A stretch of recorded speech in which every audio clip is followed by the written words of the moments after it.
Hi, welcome to another exciting episode of the Andre The Beast Crayton Show. Another exciting show, another exciting guest with my temporary, because I got to say temporary because Yolanda is the one that occupies that seat. Co-host of the day, Indiana's own comedian herself, Elizabeth Urquhart, to the show. What's up, Elizabeth? Hello, how's it going? You're co-hosting with me today because we got to do part exciting. two. We do. It's exciting. Such an interesting journey about your career, your comedy, your nurse, your spirituality, and more important, we got a common thread.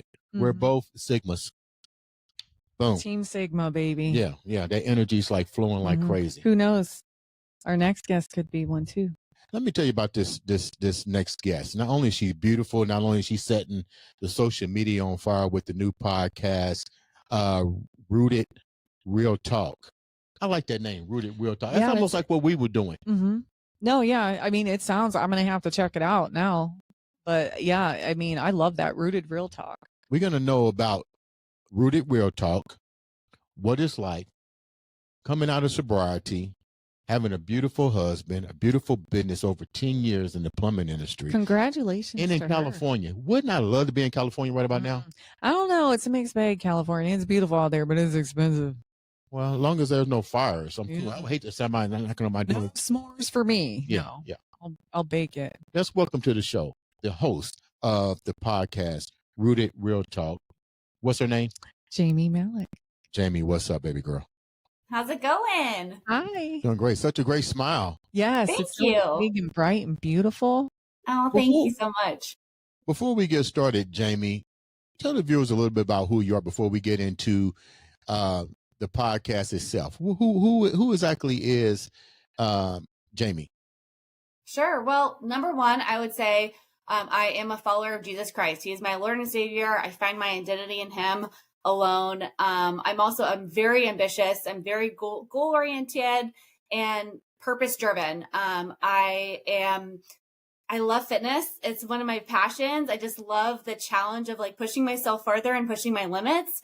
I'm also a wife. I'm also a twin, which most people don't know about. I've got 2 baby dogs. They're my little fur babies. And then I love work. I'm into work, and I've got my new podcast that you mentioned coming out. And so that's been my main focus right now. You mentioned a twin. I never knew you had a twin. I follow you on social media. Where's she hiding there? Is she doubling for you on these social media platforms? You know what? We're actually fraternal. So you couldn't even really tell that we're twins at all. We look more like sisters now, but even growing up, we were so opposite. People would come over and they'd be like, why are you here, Jamie? I'm like, I live here. You know, people didn't even know that we were sisters, let alone twins. But yeah, that's a fun fact a lot of people don't know. So even though you're fraternal twins, do you still get like those super twin powers that they talk about? Wonder twin powers. Yeah. Like, they can finish each other's sentences, or if one of them gets hurt, they feel it. Like, is it? I get asked this often, actually. And I think it's more so the fact that we just know each other so well that we can finish each other's sentences, you know? We don't really feel each other's for 9 months. Yeah, exactly. Yes. So let me ask the question. I was looking at your questionnaire, and there was, something that really struck me. You dealt with, alcoholism and coming out of sobriety. Congratulations on that. When did all that take place for you, and how did you navigate and to get to where you are today? Thank you so much. That's definitely been a journey. I am about 1.5 years sober now officially, and it's just been the best decision I ever made. It started off when I was younger. I started, Discovery Bay, where I grew up, is a very small town, party town. So even like in high school is when the party started, and we just started drinking young. And I just found myself in this like spiral rabbit hole for years on end. And I loved the party. It was so much fun. I was also very shy and introvert. So it helped me to break the ice.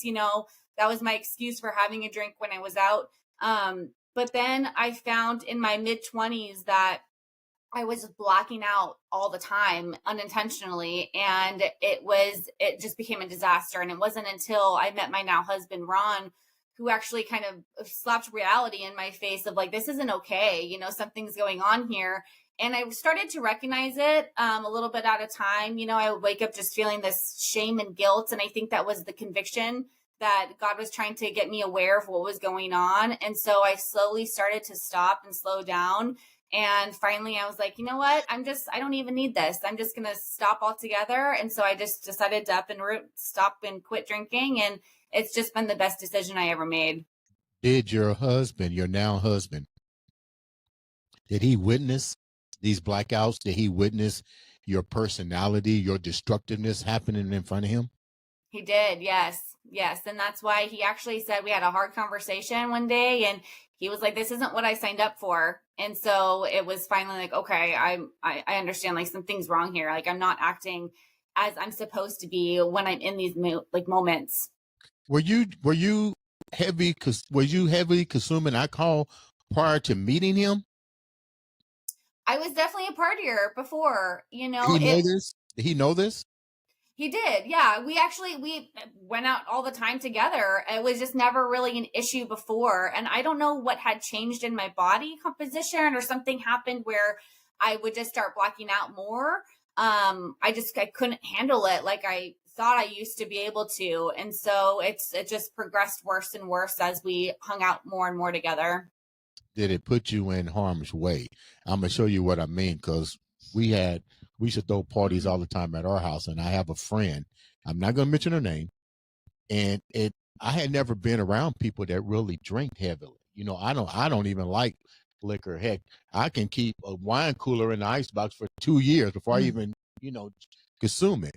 But I remember her telling me that, she would drink until she blacks out, and she came to our party, and I was so petrified, and she snuck out the house. She left the party and literally blacked out. What I'm saying here with you and him, did he witness, or did you put yourself in situations that could have been life-threatening for you that he saw, or could have potentially have happened to you? Not while I was with him. No. He just saw my attitude change. I mean, thankfully I wasn't put in harm's way anytime I was with him. There were some occasions prior to meeting him where I was, and thankfully, I mean, with God's grace, I got out of those situations. Give me an example. Don't leave me hanging like that. What's an example? Don't leave me hanging like this. This is rooted real talk. Yeah. Well, what first started, I say in my story that there were many occasions where God was trying to wake me up and get my attention prior to going as far as I had. And the very first thing was when I was 16, it was one of the first parties I had gone to, and I was roofied and I was raped at that party. And that should have been an awakening in my perspective of like, hey, their drinking's a problem. You shouldn't be going down this path. So there was that happened. When I was 22, I got in an awful car wreck. Thankfully, nobody else was involved, but that involved drinking as well. There was all these moments that should have woke me up to stop drinking at that moment, because alcohol was involved in everything. But it took Ron, telling somebody who was of meaning to me to really wake me up and like understand, okay, something's happening here. You need to change your ways here. When you was, I'm sorry that happened to you, but what we're trying to do here is to educate, empower, and still show that you got that beast mindset. So let's go back a little bit. Mm-hmm. At 16, when you had the roofie and stuff, did you talk to your parents? Did you press charges? I mean, that should have been, I would think, I don't know. You're in the medical field. That would have been awakening for me. What do you think? Well, I'll tell you, medically speaking, most women don't report because of the petite. So they're actually sought after at parties. So essentially the assailants probably knew, they probably already had her targeted. Okay, I got you. And the thing is when you actually report something like that, there's always that fear of being judged, because let's face it, as women, we're judged, and she was in a delicate state with the alcohol. She probably, even if it went to court, they could sit there and say, well, she was her word against his. Exactly. Did you know the people that performed this on you, that took this action upon you? I didn't know them personally. They were already out of high school. They were just like, I think about 5 years older than I was at the time. I didn't know him personally. I knew the name, but how it happened actually was, it was interesting because I think that God's hand was in that too, kind of protecting me in a way, because there was only one thing I remember from that night, and that was saying, stop, no, this hurts, I don't want to do this. But it was black. I couldn't see anything. I couldn't, nothing. And so, but I woke up and I was hurting like crazy. My pants were on inside out, my underwear on one leg, and I left going, something happened, but I didn't know what. Wow. And then my friend had asked me, like, hey, did something happen? Because things weren't right last night. And so then we kind of put the pieces together, and how the cops were involved.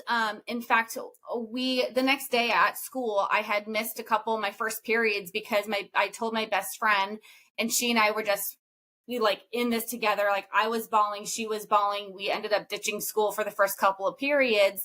And so the school called my house, and they let my parents know, she hasn't been here. So then, I get in trouble. Hey, what happened? And so then I just couldn't lie. I couldn't hold back. So I told my parents what had happened. And when I got home from school that day, there was a cop at my house. And so I had my undergarments and everything still like unwashed. And so they had taken things, they got DNA. There was actually 5 men involved. I don't remember pressing charges. Sure the state probably picked it up. In some certain situations, the state will pick up the charges. Well, she was underage. Oh, okay. You was underage. Yeah. So something had to happen. So my question here is, when this happened, mm-hmm. and it came to the attention of your mom and dad, mm-hmm. did you let them know that you was participating in drinking as well? And had drinking really become, how long had you been really drinking prior to that happening? Probably just maybe a few months or a year. I had my first drink when I was 15, but we weren't just like heavily partying already at that point. So I here and there throughout the year until that point. And my parents did know that we were doing things, when I was going to parties and stuff. And so, but they did find out, what exactly had happened as everything kind of unfolded throughout that experience. Hold that thought 1 second. Sure.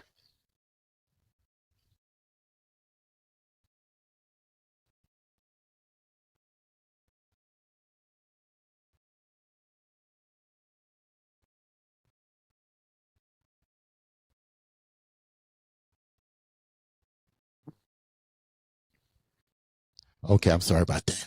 That's okay. Now we're going to take off from where we left off. You can have a seat right here. You're fine. So, hold on, my buddy Albert just came in. Have a seat.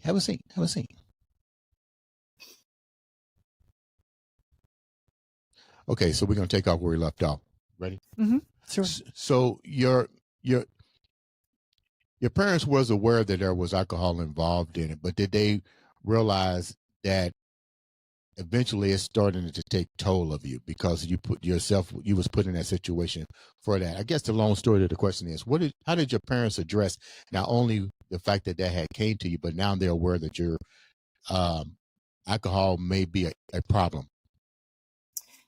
I don't think they really recognized that alcohol was a problem at that point, and a way of, well, that's a great question. I would have to talk to them a little bit more. I'm trying to remember because so much of that situation, that time frame is so blurry for me in a way. So it's hard for me to remember some of the details specifically when it comes to how my parents handled it. I know that they were there for me as much as they could be, and even my mom and I actually had a conversation about a year ago about it.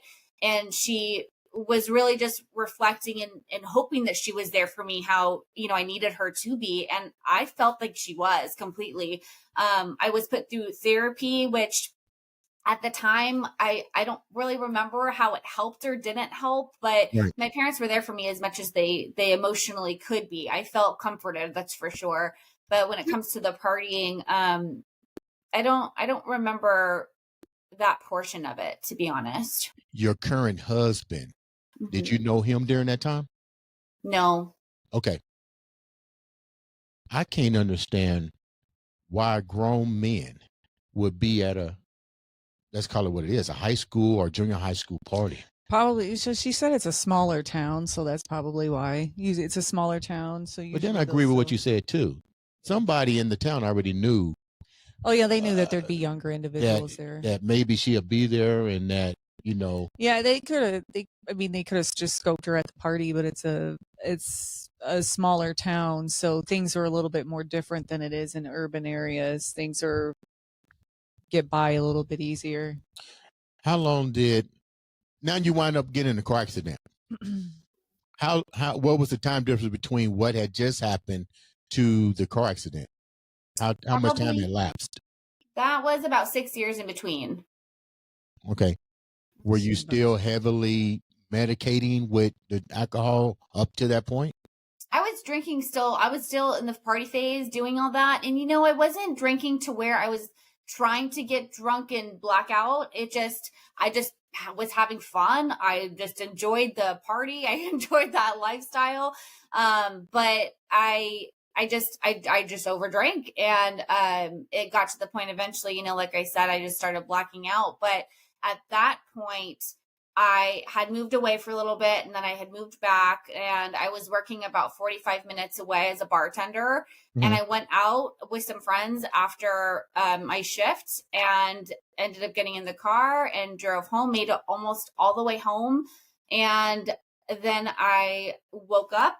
There was a tree falling on my car, and I couldn't see where I was. I was on the phone with my sister, who thankfully at the time was at home at my parents'. They were living in Discovery Bay at that time too. And they came to try to find me, and they eventually found me. And then somebody else had stopped. Thankfully, like I said, nobody else was involved in that. I was already so shameful of what had happened. If anybody else was involved, I couldn't even imagine. So I'm so grateful that God didn't have anybody else involved in that. Did you ever get incarcerated or locked up for public intoxication or being under the influence behind the wheel? It seemed like there would have been a consequence behind your action. Yeah. So because somebody else saw what was going on, they stopped when my parents had gotten there, and then they called the cops. And so the cops came. They brought me downtown, and so I was there overnight, but they released me later that night because my parents were there. And so I was waiting for the DUI. I had hired a lawyer at the time, and months went by, and there was no case that was started. So again, I'm like, oh my God, I have no idea what happened there. I can only say that was God's hand in it, that I learned my lesson already just from that alone. Yeah. Because I had never driven drunk again after that. So now the Lord, the universe, God, whatever, has given you 2 strikes, and you still didn't quite get the lesson. So what was the third one until you finally woke up? The third one was my now husband, Ron. He was the one who finally opened my eyes, and he gave me that reality check when he said, this is not what I signed up for. This is not okay. And it wasn't that I was doing anything while I was blocked out as far as inappropriate in a way where. Well, do you really know if it was inappropriate if you're blacked out and you're consuming to the point that you're blacked out? I don't think you know if you're doing anything, whether it be appropriate or inappropriate, because you. And I'm not trying to bash you. Don't get me wrong. Yeah. What I'm trying to do is paint a picture of what a substance can do to a person. Mm-hmm. So how do you really know if you're doing anything appropriate or inappropriate if the liquor is taking you to the point that you can't even wake up and remember what just happened? That's a great point. Yeah. And I think what I meant by that wasn't the right word, I guess I should say, because what made Ron have that conversation with me was because I started fights with him all the time while I was blacked out. So it wasn't that I was dancing on tables and doing things like that in any way. So that was the wrong word that I used, because it wasn't appropriate for me to still be arguing with him and starting fights and drama when it was only because of the alcohol that had. Did you even remember fighting with your husband? Sometimes I do. Other times I don't. What was your reaction when you did the part that you did remember, and you went to? How did you come to him? Did you, because to me, I'm just asking. Mhm. Saying like, if I knew my behavior and I can remember some of it, and I got to go to my significant other and say, damn, honey, you know, I fucked up last night. I didn't realize. Did you, thank you for the download. Did you ever take accountability for that when you did go to him? Every time I took accountability. And I think the more I experienced it and the more I would wake up feeling like, what did I do last night? What did I say? I felt the guilt and the shame consistently more and more every time that we would go out and party, because I know that it had happened so many times before. When I didn't remember, I would wake up feeling like, what drama did I start last night? And it was the most guilty, shameful feeling. And that's what really convicted me. Like, he doesn't deserve this, and this isn't okay. And so I would go to him apologizing every single time, taking accountability. But it was, I mean, it was embarrassing. It was really embarrassing. How did you change? Did you guys have children? I have 2 stepchildren. We don't have any together. How did you,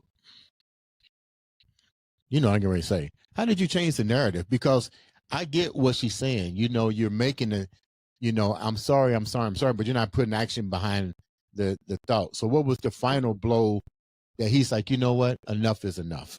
You're giving me the sorries, but you're not doing that. We're still going to the parties. You're still being angry upon consumption. When did you say, okay, I'm got to start putting some action behind this shit?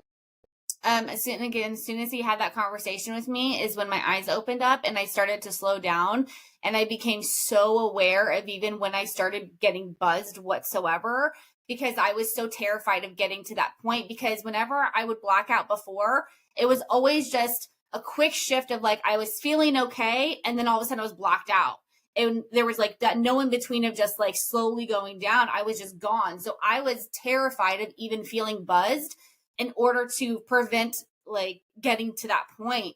And so I started to just, I started to say no more. I stopped going out as much. I just was so scared of even starting to get that buzzed feeling that I just wouldn't even do it. But the first thing that I started when we did go out, because I didn't stop right away, I would recognize like these small things that would get me there like faster. So I love straws. I know this sounds so silly. I love straws, but when you drink out of a straw, you drink so much faster. And so then I would be drinking more. So I stopped drinking out of a straw. I started drinking more water whenever we had any kind of drinks, because I just wanted to prevent that feeling of getting buzzed. And so it was a slow progression of becoming aware. And then it just led to just wanting to stop altogether. Because now I'm like, I don't enjoy it. I don't enjoy feeling buzzed. I have that shameful like position where I don't want to ever get there again. So it progressed over that to where I'm like, I just want to stop. How has that made you feel with your life going forward now? Now it's amazing. It was a hard transition because we were still with that group of people that was in the party phase and in the social light, and being able to say no, like it took a lot of me out of me to like be confident in saying no, because people gave me a really hard time for not drinking. And so I had to decide to remove myself from those situations. And I think it was such a blessing that work had gotten so crazy that we weren't going out as much because we were so focused on work. Right. And so the timing was amazing to help me out with that and to not be going out as much at all, and to really get me confident in my decision and deciding not to drink, because now I can say no and no problem. And even if people are giving me a hard time and pressuring me to drink or take a shot, I will gladly say no and just tell them why if they even ask. And I'm so confident in myself now because I have such clarity. I have so much energy. I'm such a better person now, being able to live out my calling and my purpose without alcohol. Because I believe that God was knocking on my door so many times because he couldn't use me while I was in that mess. Right. But I believe that he brought me through that now. So then it's my testimony, he's gotten me through that to get me to where I am now, and it's made me stronger. But I'm so confident now in myself being able to not have a drink, and I have that clarity and the energy. I feel amazing now. Don't that make you kind of like, you got any questions you want to ask my co-host? No, I'm just actually just captivated by your story. You So know what I soaking it all in. You know what I think is funny? I think we talked about this too on one of the episodes is haters, the negative energy drainers. Mm-hmm. You would think that your girlfriends, your crew, I would think that my buddies at work, Scott, all of them would, if I had something that was hindering me as a person, that they would say something. That they would say something to me and say, "Hey, Dre, check this out. Hey, Elizabeth, check this out. You know, you're not cool when you're drinking. You know what I mean? This is your behavior. You know, it took your now husband to come to you and say something like this. So how do you reevaluate the people that's in your structure? Because evidently they're not your friends, because they see your actions repetitively and refuse to say something to you. You know, I believe that God has us in our circles for a season sometimes, and he'll bring us out of them. And so I don't think that those people were truly my friends. Like you said, they never brought anything up to me. They never had my back in it. And a lot of them are still partying to this day. And so I've grown so far out of that.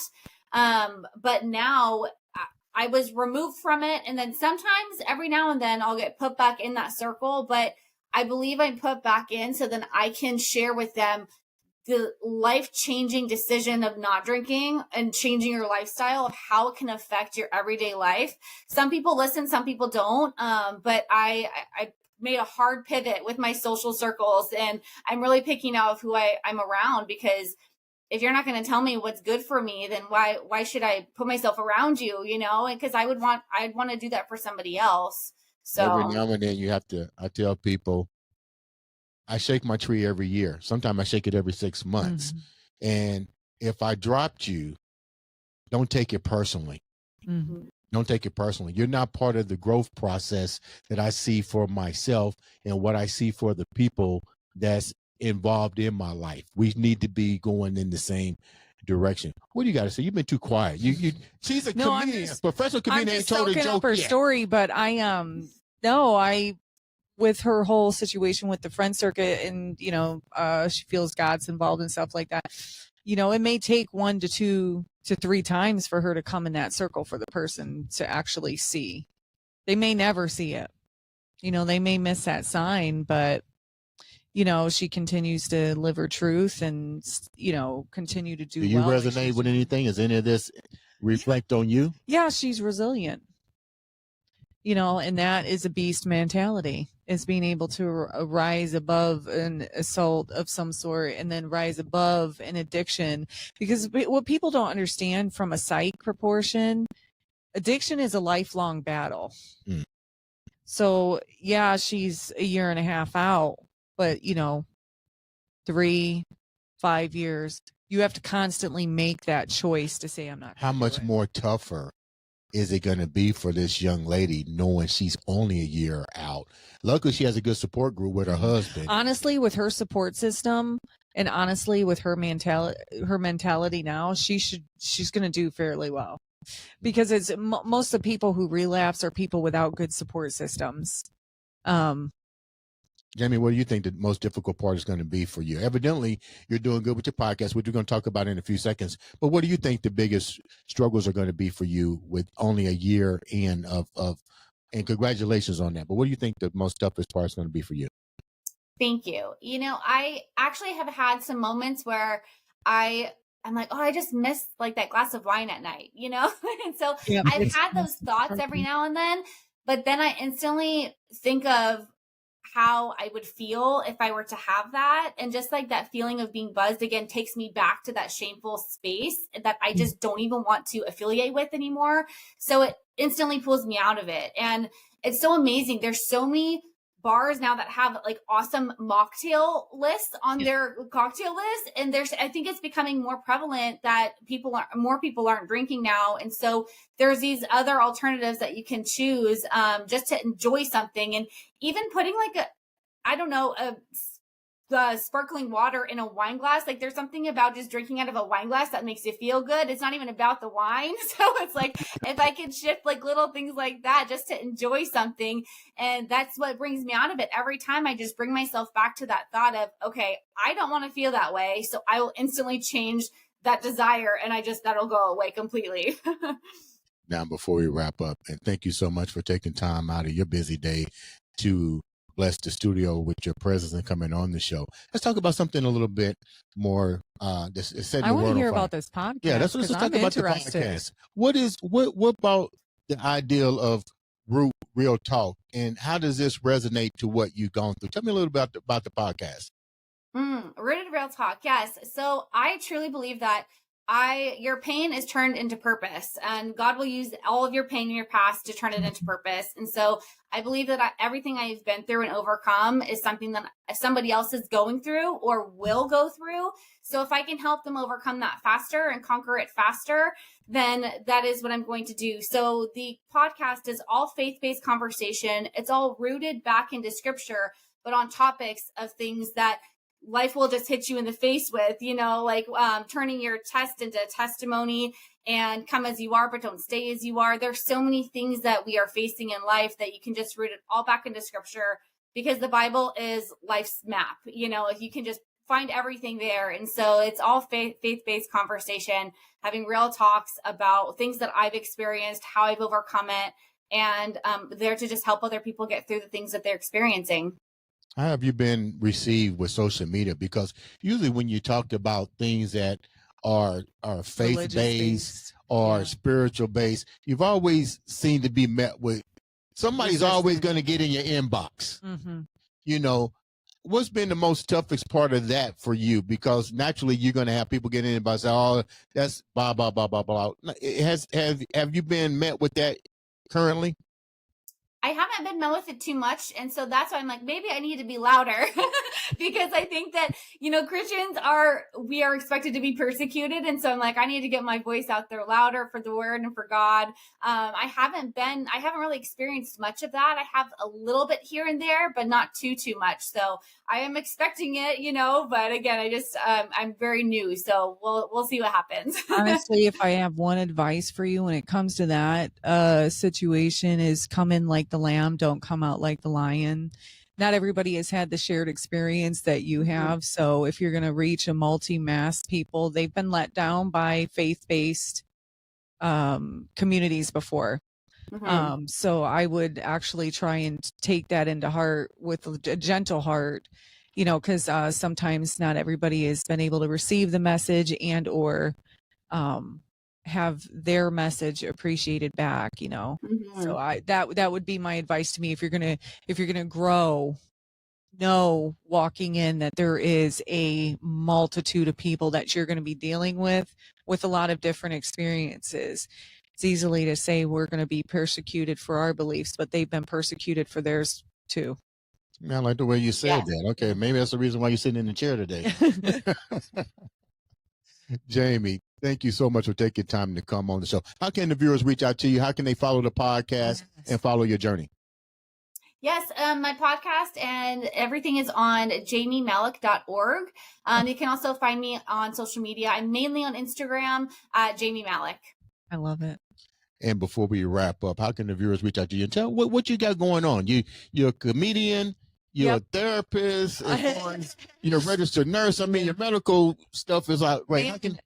Well, actually, I'm on Instagram under Elizabeth Urquhart 80, and you can actually see me in my comedy clips. And then my Facebook is Elizabeth Reynolds, and then my TikTok is Eliz Reynolds 87. So you can I can't post too much of my comedy on TikTok because of community guidelines. So most of the time it'll be on Instagram, but a lot of my messages are both between TikTok and Insta.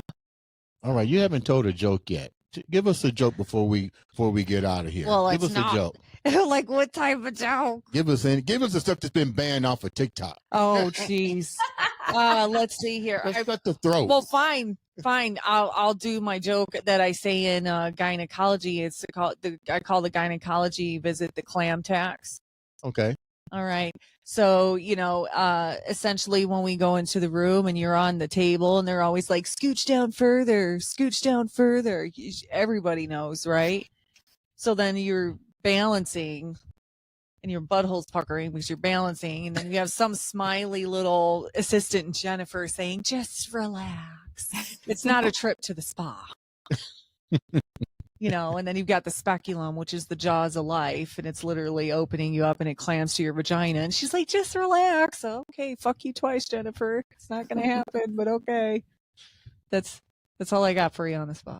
So how can they reach out and see you again? Actually, I'm on the local South Side. I usually post to my Instagram where my local shows are.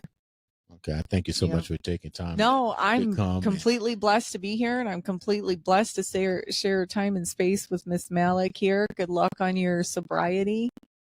Jamie, keep having that beast mode keep having going. that beast mindset going. Mm-hmm. Jamie, thank you so much for being on the show. Ladies and gentlemen, this has been another, and I do mean another, say it with me, exciting episode of the Andre The Beast Crayton Show.